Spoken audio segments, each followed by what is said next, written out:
پاکستان اور امریکہ کے درمیان یہ اسٹریٹجک ڈائلاگ ایک ایسے وقت میں ہو رہے ہیں جب پاکستان اپنی تاریخ کے بدترین سیلاب سے نمٹ رہا ہے اور اسے اپنے وسائل بروئے کار لانے کے ساتھ ساتھ بیرونی مدد خصوصاً امریکی امداد کی بھی ضرورت ہے۔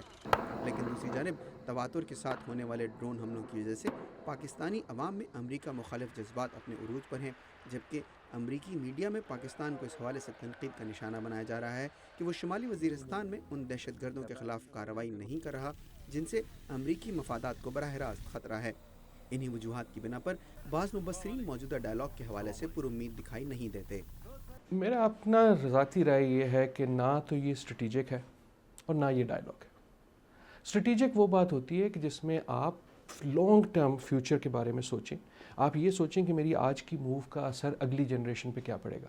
ان ڈائلاگز میں نہ تو پاکستان اسٹریٹجک ہے نہ امریکہ اسٹریٹجک ہے۔ امریکہ کے جو انٹرسٹ ہیں وہ بہت محدود ہیں، اگلے ہفتے تک، اگلے مہینے تک، اگلے الیکشن تک۔ پاکستان کے جو انٹرسٹ ہیں وہ بڑے محدود ہیں، اس حکومت تک، اگلے لون تک، اس بجٹ تک۔ تو یہ اسٹریٹجک نہیں ہے۔ اور ڈائلاگ تو ہوتا ہے جب آپ دو فریقین جو ہیں وہ ایک دوسرے کی رسپیکٹ کریں، ان کو ٹرسٹ کریں۔ ان دو ممالک میں نہ تو میوچل رسپیکٹ ہے نہ میوچل ٹرسٹ ہے۔ لیکن واشنگٹن میں قائم ایک think tank Middle East Institute میں پاکستانی امور کے ماہر ماروین وائنبام اس خیال سے اتفاق نہیں کرتے اور ان کا کہنا ہے کہ ڈائلاگ کا جاری رہنا ہی ایک مثبت پیش رفت ہے۔ ان ڈائلاگ کے ذریعے امریکہ کی جانب سے یہ پیغام دینے کی کوشش کی جا رہی ہے کہ پاک امریکہ تعلقات محض سیکیورٹی کے امور تک محدود نہیں ہیں۔ اس لیے توانائی، زراعت، تجارت، پانی اور ایسے دیگر شعبوں پر بات کو اہمیت دی جا رہی ہے جن کا تعلق براہ راست عوام سے ہے۔ اور ظاہر ہے کہ موجودہ سیلاب کی وجہ سے پاکستان جن حالات کا شکار ہے ان پر بھی اسے امریکہ کی مدد کی ضرورت ہے، اور اس حوالے سے بھی ان مذاکرات میں بات کی جا رہی ہے۔ بیشتر مبصرین اس بات پر متفق ہیں کہ پاکستان اور امریکہ کے درمیان اعتماد کا فقدان ہے اور کسی بھی ڈائلاگ کو بامعنی بنانے کے لیے اعتماد کی بحالی بہت ضروری ہے۔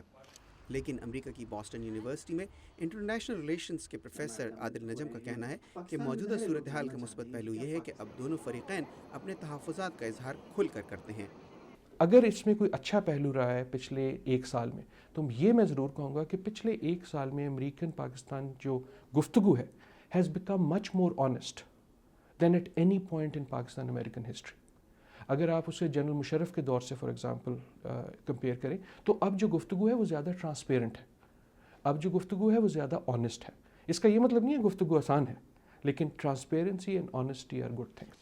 اگرچہ یہ ڈائلاگ پاکستان اور امریکہ کے درمیان تعلقات کا ایک حصہ ہے اور ان کا مقصد فوری طور پر کسی مقصد کا حصول یا مسئلے کا حل ڈھونڈنا نہیں ہے، لیکن ان سے کسی مثبت نتیجے کی توقع ایک فطری عمل ہے، اور ماروین وائنبام اس حوالے سے پر امید ہیں۔